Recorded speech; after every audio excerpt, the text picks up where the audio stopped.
Ken Sagopi Rarasati Rabi seri 396 Sayembara Tanding.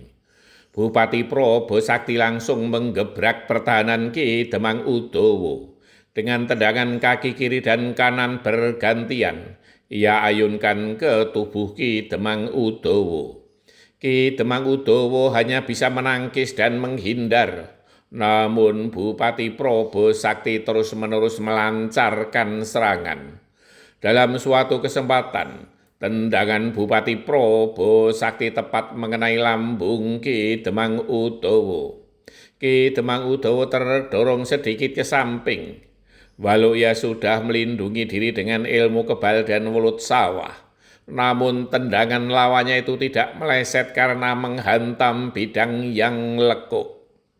Walau Ki Demang Udowo tidak merasa kesakitan, namun dorongan yang kuat itu bisa merobohkannya.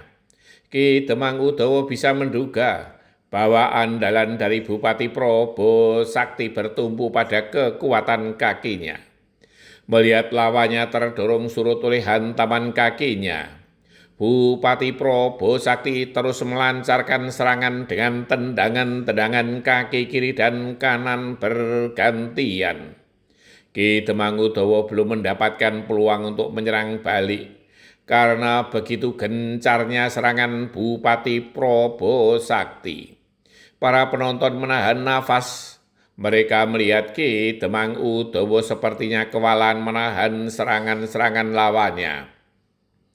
Perawakan Bupati Probo Sakti yang sedikit lebih tinggi dan lebih besar dari Ki Demang Udowo memang mempunyai tenaga yang lebih kuat dari lawannya itu. Bupati Probo Sakti menyadari jika hantaman kakinya sedikit miring, pasti akan meleset karena licinnya keringat Ki Demang Udowo. Namun jika hantaman tegak, terlihat Ki Demang Udowo terdorong surut. Bupati Probo Sakti yakin jika ia adu kekuatan pasti akan unggul. Ia pun telah melambari kekuatannya itu dengan ilmu tenaga dalamnya. Ki Demang Udowo tidak ingin hanya menjadi sasaran serangan lawannya. Ia memang sulit untuk menjangkau sasaran tubuh lawan, apalagi kepalanya, karena lawannya yang lebih tinggi dan besar. Terlebih cara bertempurnya Bupati Probo Sakti dengan mencondongkan tubuhnya sedikit ke belakang. Dengan kedua tangannya lebih banyak untuk bertahan, dan serangan kakinya yang terus-menerus tanpa henti. Ki Demang Udowo tak ingin hanya beradu kuat, namun ingin beradu ilmu Joyo Kawijayan. Ia telah memusatkan ilmunya pada udeng di kepalanya yang bagai lempengan baja dan juga ilmu wedus prucul di kepalanya. Tanpa diduga sama sekali oleh Bupati Probo Sakti bahwa Ki Demang Udowo justru menghadang hantaman tendangan kakinya dengan kepalanya dan dengan kedua lengannya melindungi di kedua sisi telinganya. Bupati Probo Sakti mengaduh tertahan. Kakinya sendirilah yang bagai retak, seakan menghantam watu hitam yang sangat keras. Ki Demang Udowo tidak menyia-nyiakan peluang. Ketika kaki lawannya sedikit goyah, hantaman kaki Ki Demang Udowo menyambarnya. Akibatnya Bupati Probo Sakti oleng. Dalam keadaan limbung dan sedikit menunduk, hantaman susulan dilancarkan oleh Ki Demang Udowo. Kali ini tepat mengenai leher Bupati Probo Sakti yang tak terlindungi.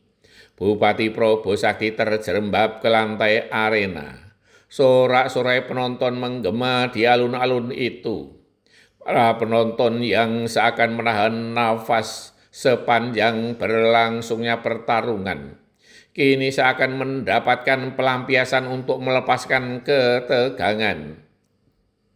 Bahkan para Kurawa pun tanpa mereka sadari ikut bersorak. Ki Pate Praguto segera meloncat mendekati Bupati Probo Sakti yang belum pulih kesadarannya. dan Ki Demang Udawa pun tidak melancarkan serangan susulan. Dibiarkannya lawannya yang sudah tak berdaya itu. Beberapa saat kemudian Bupati Probo Sakti telah berdiri kembali dan Ki Patih Praguto menanyakan apakah ia masih mampu untuk melanjutkan pertarungan.